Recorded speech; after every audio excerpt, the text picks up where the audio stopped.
Okay, so I'd like to thank Sewanee for inviting this old chunk of coal to be here and to read. I'd like to thank my faculty mentor, Jakira Diaz, who in work and just by example in life, kills it, just kills it as a human being. How about her reading the other night? Can we, another round of applause for Jakira? And who I don't think is here right now, so she's teaching me another really valuable hard lesson. I'm just teasing. And I'd like to also, I'll dedicate this to my husband, the artist Ryan Leitner, who has not divorced me, though he is married to me in all my writerliness, and who has ridden the financial roller coaster of my activism too, and who will, I'll break it down and get real for you for a second, who has at times sacrificed his dreams for mine. So can we give a round of applause to my beautiful husband? Thank you. Okay, so I'm going to read the preface to my new historical narrative nonfiction book, or maybe just an experimental, if it doesn't go over well, an experimental essay that I premiere here at the Sewanee Writers Conference, but never will be heard again. Just kidding. It's something I've spent a long time on. So it's a book about what white folks in Florida did at the end of segregation, specifically to black and queer folk, to maintain their grip onto power that continues to poison our country. And the book is also about my personal and emotional journey towards reconstructing an intentionally destroyed past. And so what you're going to hear about here is a little bit of the emotional process of me of working through the value of what it means to unearth, to excavate, and then to bring forth as a witness. It's really emotional process for me. Content warning, I was going to list all the stuff, but honestly, content warning, Florida. Okay? All right. It's as if the concept of karma breaks upon the shores of Florida, from conquistador Ponce de Leon and his conquest for the fountain of youth, to anti-queer pageant queen Anita Bryant, spokesperson for Florida Orange Juice, to police hopeful George Zimmerman, who acted out his career fantasies upon the body of a high school student, to generations of paunchy strongmen and their promises to the working stiff. The land has beckoned as a new world Eden for strivers with oppressive dreams. It's a place where power plays beyond ordinary rules and where some folks get away with everything. It was September 4th, 2021. Hurricane Ida, a Category 5 storm, had made landfall several days prior. I headed into the devastation. In the trunk of my rental car was sufficient evidence, 20-some bankers' boxes of historical documents, to deliver what I believed would be a mortal reckoning on the Sunshine State and its past. I knew I had to get these materials across state lines, even if that meant hiding them in my storm-ravaged city. Hurricane Ida walloped the Gulf Coast on August 29th, 2021, and it downed the power lines to my hometown of New Orleans, which sweltered without electricity in the peak vapors of midsummer. I was in Chicago when the storm alerts hit my phone, and I had to book a hotel reservation on the fly in northern Mississippi for my husband and our 2 kittens, who evacuated as urban refugees. Ordinarily, I'd have hopped a flight directly from Chicago O'Hare to some regional airport to join my displaced family, but my husband assured me from a Red Roof Inn that he was fine and the kitties settled, and I'd made a promise to someone in Tallahassee, Florida. It was an unusual promise, a spiritual boon for any historian in my position, a promise that I'd willingly accept a gift, that I'd take something unique off of someone else's hands, and on that promise hinged the safety of a certain history at risk. I couldn't forget what Bonnie Stark, the First Johns Committee scholar, told me when we spoke that first time via video chat. Quote, "There are maybe 20 boxes of papers. I have them because the gentleman from the legislature who was overseeing the release of the papers, he came to appreciate how hard I was working, and when they finally transferred everything to the Florida archives, he gave me the hard copies." Bonnie Stark possessed something that shouldn't exist. She held the secret second set of the complete records of the Florida Legislative Investigative Committee, also called the Johns Committee, a forgotten cabal of gerrymandered white legislators that went after black and queer citizens in mid-20th century Florida at the height of anti-communist hysteria.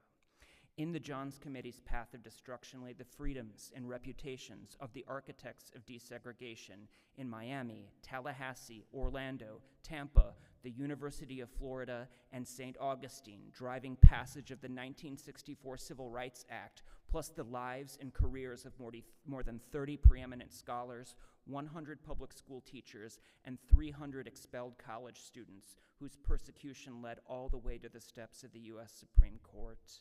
The violations of these Florida men and their nearly decade-long reign had all but vanished from the American story, the record sealed and then censored upon release.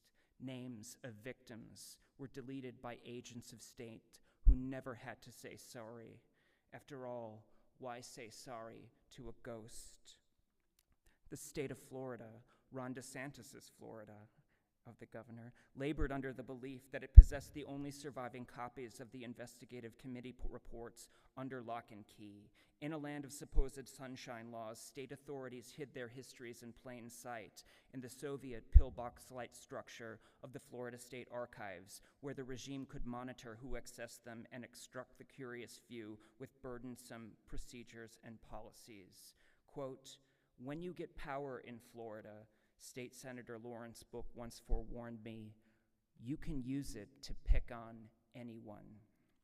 I knew I had to get that stuff the hell out of Florida before state authorities caught wind of what Bonnie Stark had stashed and how I planned to use it. Documents in hand could be analyzed and cross-referenced from first page to last, unchained from the archival sophistry of reviewing one page per one folder at a time, while sitting in one specific seat that directly faced the desks of watching bureaucrats. Duplicates could be compared instead of culled, with redaction mistakes noted and leveraged to recover knowledge. Decensorship would be possible with persistence. Yes, an American state's great efforts to erase the names of perpetrators and victims of one of its greatest crimes could be undone, its record of destruction laid bare.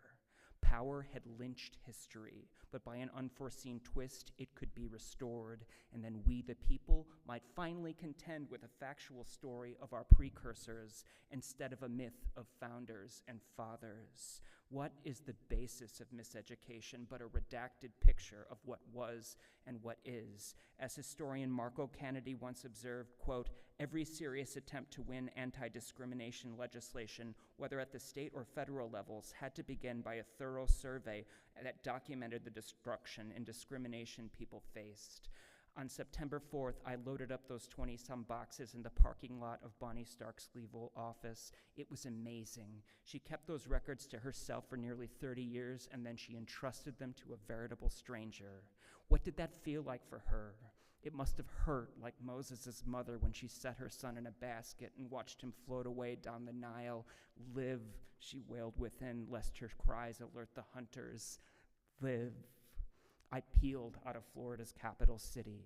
Who am I to inherit such a quest, I asked myself, such a gift as this life's work? Overwhelmed with imposter syndrome, I thought about turning around as I neared the tip of the Panhandle. As I crossed a bridge above a wide bay, my questions then spun the other direction. Aren't any Floridians, besides Bonnie Stark, even curious why, once a decade, an anti-queer or an anti-black movement will sprout from their soil and gain a critical mass and spread its seeds across America in a panic that perennially insists that cruel measures, tough action, will save innocent white kids from a looming impurity? How could one phallic peninsula, one electoral ingrown toenail, be the birthplace of such cyclical scapegoating? Why to privilege a sunshine dream are generations after generation of Florida strongmen allowed to escape culpability? I possessed a hefty part of my answer in the backseat of my car, yet I was still in Florida jurisdiction and had the wildest thought that Governor Ron DeSantis himself would be waiting at the border in his duck boots and blue fleece vest, standing with one uncalloused hand outstretched before a highway blockade, but nothing ridiculous like that happened. I exhaled a short breath as I passed the inverse "Welcome to Florida" signage and crossed state lines.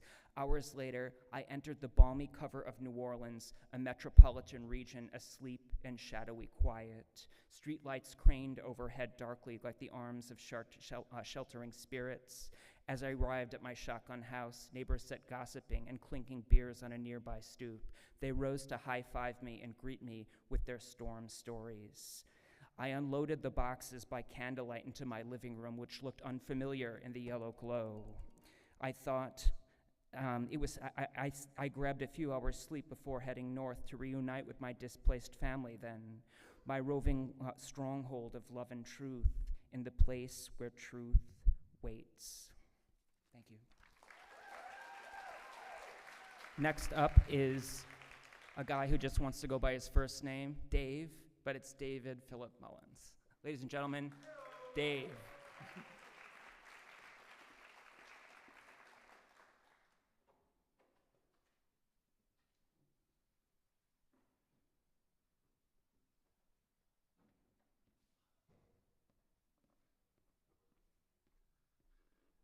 Thank you, Bobby. That was great. What I'm about to read is going to seem pretty frivolous after that. I've never given a reading in shorts before. It seems like kind of a mistake, but here we go. I'm going to read the first very brief chapter of my novel. It's called The Brightest Place in the World. The book opens with an explosion at a chemical plant out in the Nevada desert, and then it traces the lives of four characters who are kind of intimately affected by this disaster. So the first chapter is called Russell. He spots the smoke off to the south, 9 or 10 miles away, maybe more. A dark cloud bellies out over the country clubs and subdivisions that have come to occupy the once vacant periphery of the valley. He merges into the fast lane, lifts his glasses to his forehead, the better to see. The cloud moves swiftly, and he leans forward to follow its course, watching the interstate from the corner of his eye. High above the mountains to the east, a blue stretch of air is split horizontally by the chalk-lined contrail of a jet plane. In no time at all, the smoke erases the plane's condensation from the sky, making its broad, black way toward Lake Mead and the Arizona border. Moments earlier, the sound startled him, crashing like a wave, deep and resonant. It's quiet now, and Russell listens to a headwind push steadily at the windshield, to the hollow drone of tires against pavement. He wonders, in the stillness of the front seat, if some sort of bomb has gone off at one of the far-flung casinos of South Las Vegas. Ever since 9/11, there's been talk of potential attacks on the city. A few resorts on the Strip still searching backpacks and handbags on New Year's Eve and the 4th of July, hampering their crowded entrances with metal detectors and armed guards. The glare of a mid-morning sun gives the interstate a kind of waxen luster that almost blinds him if he pays attention to it. An odor of exhaust permeates the atmosphere of his little sedan, charter buses and 18-wheelers making canyons of the lanes. Russell lowers the passenger side window and squints out at the cloud of smoke, whose proportions suddenly double before his eyes. And then he hears it again, the very same sound, like a clap of thunder, like cannon fire at a football game, followed this time by a series of pops. They keep coming, pop, pop, pop, each one louder, clearer than the last.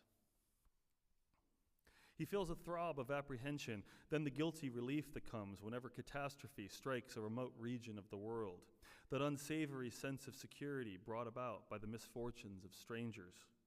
Unlike those who might have already perished in the explosions or the ensuing fire, he is still alive. He raises the window and speeds up to 70, tailgating an old Ford Mustang, reasoning that a terrorist's targets would be the MGM or Bellagio or the Venetian, Fremont Street or Nellis Air Force Base, places of size and prominence, not a little-known edge of the valley.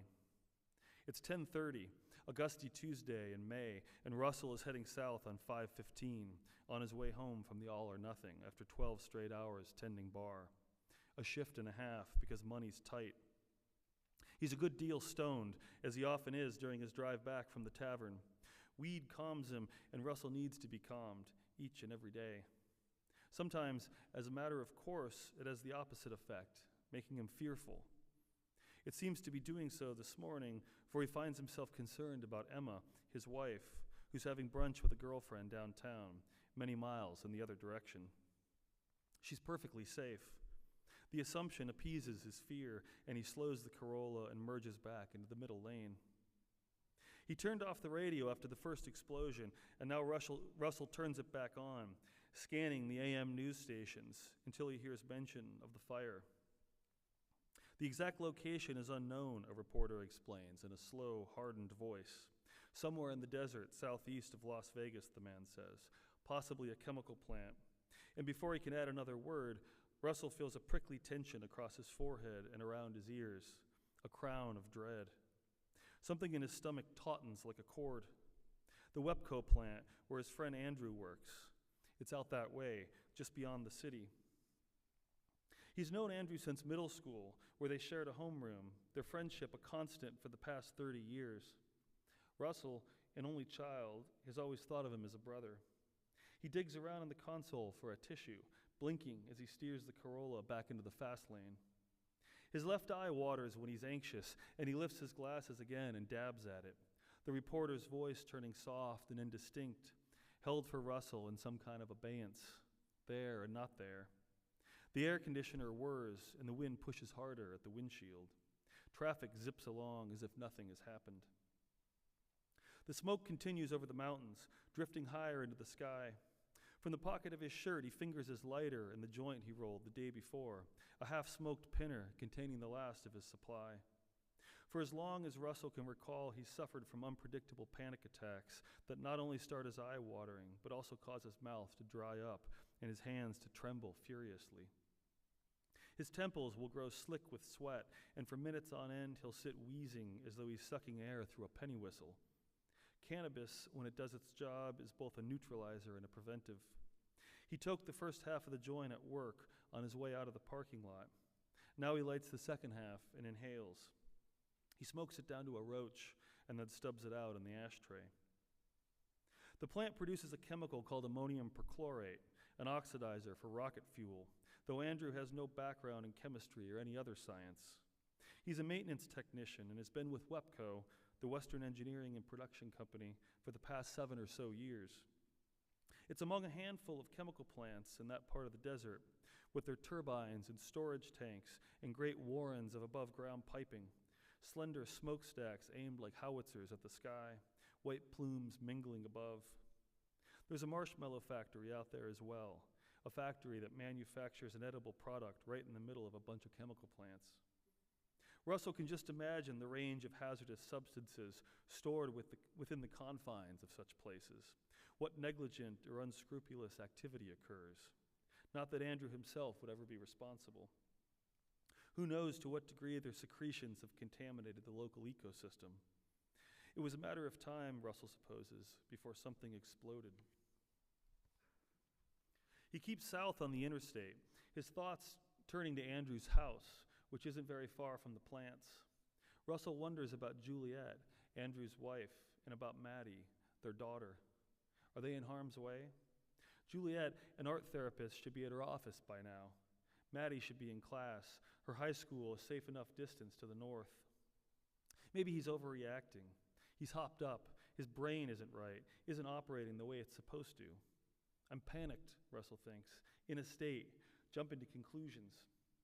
He has no idea if the explosions have in fact taken place at Wepco, or, despite the news station's hypothesis, at any of the plants at all. Smoke has consumed much of the air above the mountains, bulking like an enormous rain cloud.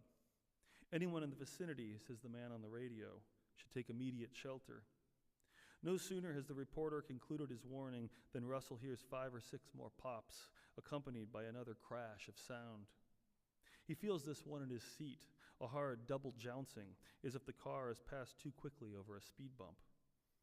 Andrew, he says, not quite aloud, smoke sweeping upward in a thick black column tinged with rose. Russell exits the interstate and drives in the direction of Andrew's neighborhood, the whole southeastern sky rolling and fattening, clouds expanding into clouds. Thank you.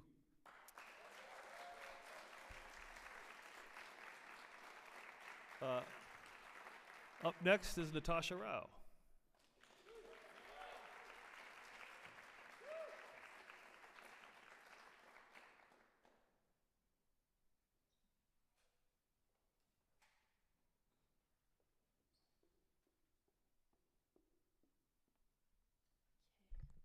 Hi, everyone. Oh, the auditorium looks so much bigger from up here. Oh my God. Thank you all for coming. It's wonderful to see you all and share the stage with all of you, other fellows. I'm just going to read a few poems from my book, and then I think I'll end with one new poem. My book, it's called Latitude. It has fish on the cover. Yeah, I'll just jump in. You can hear me? Good? Okay, great. What it was like. We had sushi that was so fresh, we blushed.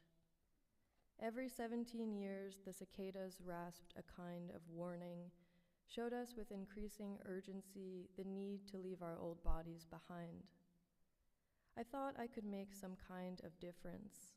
I thought I could memorize enough facts to stay composed in debates and not cry after one glass of wine when my brother says we can all just go to Mars. I thought what I did was forgivable in the grand scheme of things, that your love was an inexhaustible resource. Terrible people made terrible decisions. Good people made terrible decisions. Which was I? It depended on the color of light in the bathroom, the angle at which I held my face to the mirror. I lived in a city at sea level. See, level-headed now, the frailty underfoot. We pretended not to notice. We loved receiving shipments to our home, ceremoniously slashing packages with scissors, cleaving, leaving nothing but confetti. It was like sitting across from you at dinner and wondering when to tell you, knowing the worst is coming and simply ordering another drink. Meanwhile, the bubbles in the glass keep rising. It was luxurious. It was inevitable. It was a thick piece of fatty tuna, brimming with mercury, somehow effortless to swallow. Okay, let's see. I thought I dog-eared the ones to read, but the entire book is dog-eared, so I forget which one. Okay, let's do this. This one is called Divine Transformation. Watching Jane nuns sweep peacock feathers across the earth, I wanted to become one of them. I was pupil, shifting in the uniform of my larval skin. The nuns practice ultimate nonviolence, brushing the floor with fallen feathers, cotton broom, unbleached wool to avoid bruising any insect. It was, to me, an obvious way to live, before I saw myself as small, inelastic. I was large with guilt. Why girl? Why not mouse, moth? My mother asked, where do you see yourself in 10 years? And I said, barefoot, forest floor, fostering compassion, wearing a muslin cloth over my mouth to avoid swallowing some winged thing. I didn't auspicate the apartment in Brooklyn, sponging blood from mosquitoes off my wall. Could not imagine I would cultivate a new cruelty, not just obvious roach spray and rat trap, but killing the unobjectionable, gnats and fruit flies who inhabit this arbitrary world for just a breath. Last week, I ate exclusively the unborn, salmon roe and quail egg in one luscious bite. The distance between what I thought I was and what I am grows. I could have been a kind of fly. I could have been kind. Okay, I'll do this one. Fullness and hunger. My father orders the crab croquet, and I am quick to correct croquette for the white waiter pouring water coquettishly. Last summer in England, I watched my brother grip a mallet on the manicured lawn of his new life, while my parents learned the rules to this ballet, beaming, and I sipped gin. My father's face when he hit the ball through the wicket. My father's face now, the slipped grin. My father's face in my face. I can be wicked, I begin to say, but it sounds like crickets. It sounds like nothing at all, though both our mouths are moving. I just realized I chose all food poems. Let's see. Okay, I'll do maybe two more from the book. This one is called Old Growth. Backward crossovers into years before, airy afternoons licking the wooden spoon, pouring soft blades of grass from a shoe, all ways of saying I miss my mother. I wish I could remember the gentle lilt of my brother's early voice. Instead, I hear clearly the dripping of a basalt fountain. What gets saved? My father fed my sick goldfish a frozen pea, and it lived for another 6 years. Outside, pears swathed in socks ripened, protected from birds. Those bulbous, multicolored days, I felt safe before I knew the word for it. But how to fossilize a feeling, sustain it in amber? I keep dreaming in reverse until I reach a quiet expanse of forest. The dragonflies are large and prehistoric. Mother watches from a distance as I move wildly, without fear. And let's see, this last one I'll read from the book is called In My Next Life, Let Me Be a Tomato. In my next life, let me be a tomato, lusting and unafraid. In this bipedal incarnation, I have always been scared of my own ripening, mother standing outside the fitting room door.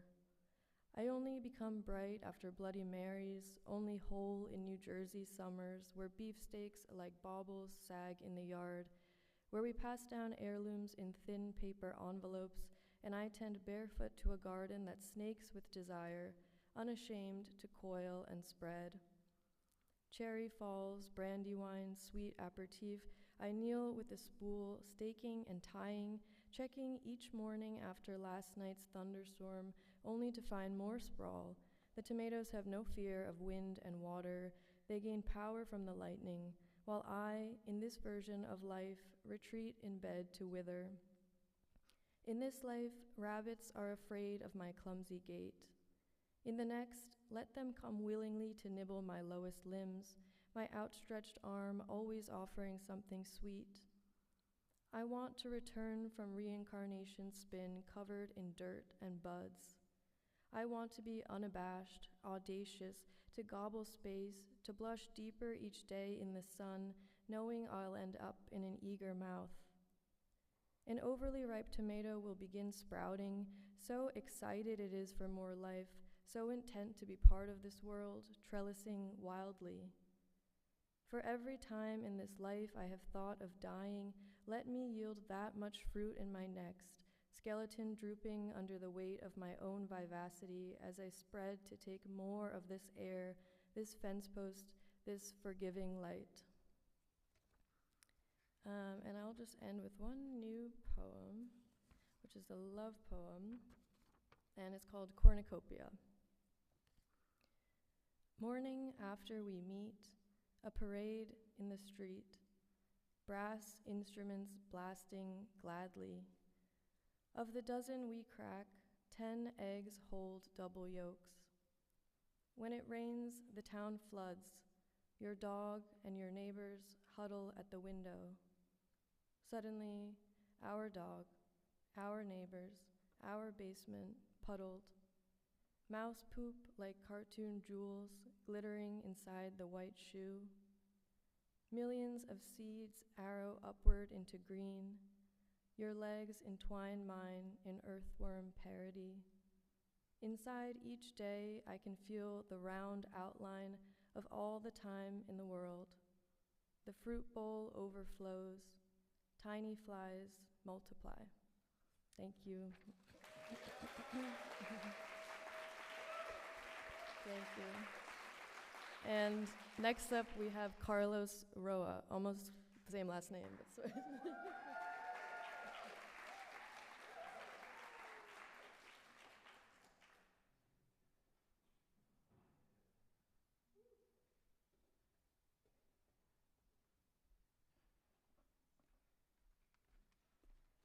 Hi, everyone. So I wrote up like a little speech to set up some context and also to stall for time as I open up this laptop and fumble with it. Hi, everyone. My name is Carlos. You can call me Caro or Carlos or Os. I'm here today as a playwriting fellow, and I just want to give a big thank you to Gwen, Leah, Adam, Travis, Plum, and the rest of the Sewanee Writers Conference staff for having me here. Today I'll be sharing an excerpt from my bilingual horror play, Pase lo que pase. The story is centered around two teenagers, one living in Honduras and the other living in Colombia. They each find two halves of an ancient, sentient map, and the map compels them both to meet each other halfway between the two countries. Our lovely actor friend Jesus will be reading as El Mapa. I was interested in the map being an actual character since I have a bit of a map obsession. In my mind, maps are these messy colonial documents that mark the point where land no longer becomes just land, the names of countries that have changed multiple times, and the people who were buried underneath each name, the borders on our freedom, and the borders that trample other people's freedoms. Something I'm doing with my work right now is finding ways to incorporate media art, and the folks here have been kind enough to let me have a platform to do so, but I'm gonna stop talking, and I'm gonna let Jesus work their magic on this text, and let the video do its own weird thing. Enjoy.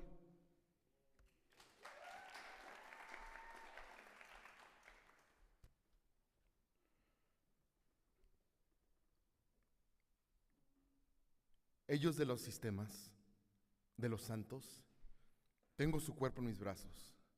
Los gobiernos de esta tierra están muy fuertes y fuego también mis gatos tienen. Los pollitos dicen pío, pío, pío cuando tienen hambre de sus huesos. Me raja sus huesos y quema los arbustos porque si los encuentran, un desayuno completo y equilibrado tiene arepas, huevos, jamón y los ojos de su padre. ¿Me sientes? Puedes, podemos, pupusas, púa, pongo, porno, piojo, pizza, pistolas disparando a un niño en la cara. Dios mío, mi solo hijo es la muerte, no matter what. Siempre te encontraré. I will draw a border across you. It will run several miles, an entire country on your terrain, y la sangre de la gente. You will remember how it tastes, landlocked into your memory, its territory stretching throughout your skin. Y ese dolor, it is ancient. It does not belong to me or you, but I am so ready to release it. Me raja. I don't want to have boundaries any longer, so I'm happy to encroach upon yours. I won't make you forget. So, are you ready to remember? You are in another country. You crossed its border the moment you walked through these doors. You know nothing about it. Its shape is a vague drawing in your mind, scratching its boundaries, stretching its boundaries, never thinking about the people in it. People come out of another country carrying with them the terrain of limbs flung across the air from the explosions of anger from another country, its citizens unaware of what they did. It didn't matter, but it's fine. They're inside of me now. Do you understand me? Si hablo así, ¿entiendes lo que estoy diciendo? ¿No? Muy bien. No quiero que me entiendas. Ojalá te sofoque tu propia incapacidad de entender las palabras. Estoy tristado para ti, la muralla del malentendido, un error en la escucha, construida por gente temerosa. Detrás van las buenas personas, aquellas que no quieren hacer daño. No hacer algo es hacer algo también. Tus intentos son superficiales, siempre más alto que una montaña donde luego puede verse. Nunca tan profundo como una cueva que nadie sabe. When the travelers discovered that I could speak, they couldn't believe it. I offered them help to find their way out of La Selva. They asked what that meant. I said, it's where we're headed. Just go north. And they kept going north. And every now and then they would look at me. They would ask, "Are you sure this is the right way?" And I said, "Sí, adelante." They didn't know what that meant, but they continued going north. There was a jaguar in La Selva. I was happy to introduce them to it. It might have been the last thing they ever saw. It was a very hungry jaguar. I hope the big kitty enjoyed its meal. I love being in service to nature. They screamed, "Why did you do this?" I said, "Because. Now you can know what it means to be part of the jaguar. You were nothing before that. Your destination was the jaguar, not the border. Wouldn't you rather be part of a living thing? The mountains and the rivers and the forests did not build me, because those are natural things. I am a very unnatural thing. My skin does not feel like the skin of other maps, because a lot of people had to die in order to create me. Y los campesinos, los niños, las mujeres, los soldados, y tío Alejandro también. Every time 100 or so drop, something new drops on top of me. A flag, a nation, una frontera. And now so many have passed that I can create them myself. I don't have to wait anymore. I can create my own suffering, and the texture of that suffering feels so soft, so warm to me. Como una ruana. I roll around in it, allowing the red to stain my hide.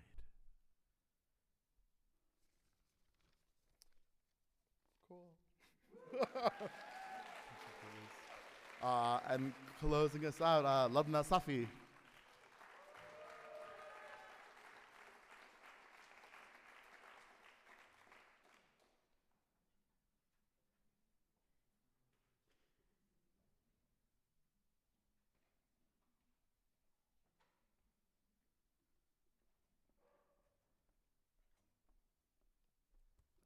Hi, everyone. Thank you all for being here. I'm going to be reading new work today, and I don't really talk a lot before poems. This poem's called Sewanee. Let me tell you how someone who loves nectarines holds them, how to rip their bruises out with your teeth, while a woman beside a discarded grocery cart watches the drama with curiosity. Or else how to eat around the bruise, carving a sculpture out of flesh. When it still mattered, my father taught me to smile without baring my teeth, though I found ways to slant them by the barest imagination into a threat, which is easier to recognize than assurance. Teeth can outlast the body in death when they decay so easily in life. I love this irony.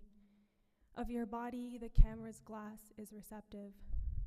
When you hold still long enough, light can make more than one shade of shadow. This poem is called American Eloquence. Excuse me. Eliminate filler words. In a photograph taken outside Carbon Works in Rogueville, Michigan in 1892, a white settler props his leg on a large bison skull. Behind him, he reaches for a pile 5 times his height, arranged by hand to display the animal's skull. An image of the struck-off parts, it flattens grief. Conservationists use the Rogueville photograph to illustrate the scale of animal slaughter. Use confident language. Guantanamo Bay is a party island. Remove words that imply deception. Above all, the extermination of the buffalo was the only way of solving the Indian question, the only method of forcing them to at least partially abandon their savage mode of life. From the standpoint of humanity at large, the extermination of the buffalo has been a blessing. From Theodore Roosevelt's journal, Hunting Trips of a Ranchman, 1885. Find alternatives to negative words. Our birthday together, wearing Empire baby doll dresses to the Mean Girls premiere, Dan Rather's transparent voice makes an announcement, then directs our eyes to stacked naked prisoners, dragged by leashes prisoners, live wire strung to make the body detachable prisoners. Master inflections. Sometimes I contemplate the Middle East by watching CNN. Other times I prefer Animal Planet. Thomas Friedman, Understanding the Middle East Through the Animal Kingdom in the New York Times, 2024. In the airport restaurant, a man's question tips an Arab country out of my mouth. He's been there before, but its month-long ritual inconvenienced him. Is shocked to learn that my father shakes his head. Why would he want to live there? My water glass, sweating, 2 tables away, a waiter makes a joke about animal cruelty. My face, my voice, in all senses passing. I can feel my jaw detach.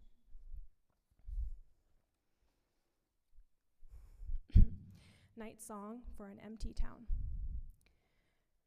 In another language, a hometown means the normal field, its church towers and gazebos, the winding path of a park you took that goes through so much green as you, going deeper into you, end up by the overwrought sanctuary of a Dairy Queen, where children scale trees as the summer sets and a nocturnal animal announces the guttural night's symphony.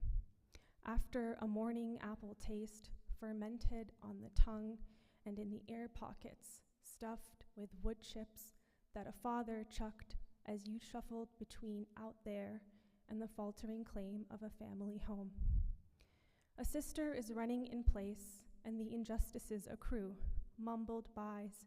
You know why, a mother answers, just past power lines, rolling with the hills, and the park that turns the way of a high school hallway, where a sister suffers because of mild nepotism, and though that moment was then, is seared to her psyche still.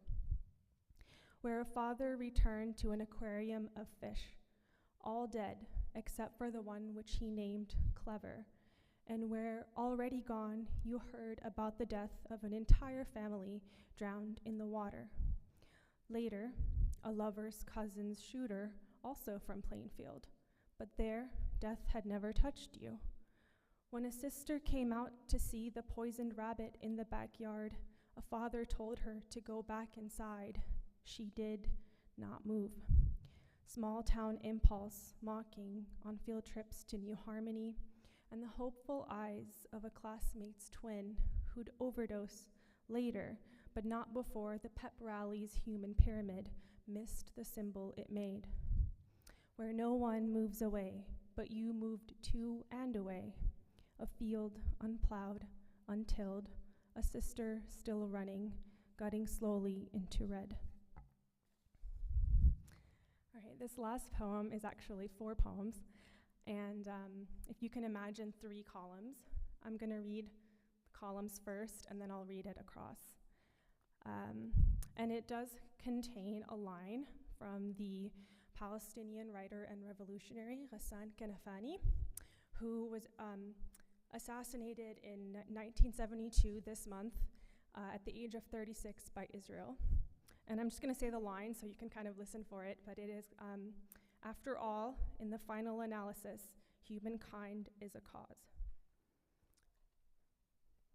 Pictorialism, Ghassan Kanafani Obscura.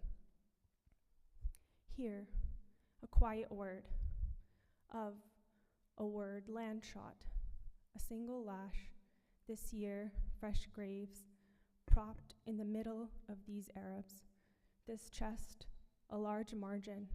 I should have not sanitized a man's death unwittingly, while everyone looks away from the violence. After all, there is enough. Capable of and passed over, in the beginning, this you back against a fellahi's truck, making history, they say. To this bare bone, I would not have believed that artwork turns into an economy capitulates like a child to the heaviness in the final analysis of history. Stability, here a wound, a false promise, returning as if in season. You slice an orange. Rounds require a heavy hand. This bloodbath imagined, fact is lethal in the present tense. Among the roofs of touch and fractures, the bedroom ceiling mistaken for dynamite. Humankind is a cause to undo. Here, a quiet word, capable of stability, of a word land shot and passed over. Here, a wound, a single lash. In the beginning, a false promise. This year, this you, returning, fresh graves back as if in season. Propped against a falahi's truck, you slice an orange. In the middle of making history rounds. These Arabs, they say, require a heavy hand. This chest to this bare bone, this bloodbath. A large margin I would not have imagined. I should have believed that fact is lethal, not sanitized art in the present tense. A man's death work turns among the roofs, unwittingly into an economy of touch, while everyone capitulates and fractures, looks away like a child to the bedroom ceiling from the violence, the heaviness mistaken for dynamite. After all, in the final analysis, humankind is a cause. There is enough of history to undo. Thank you.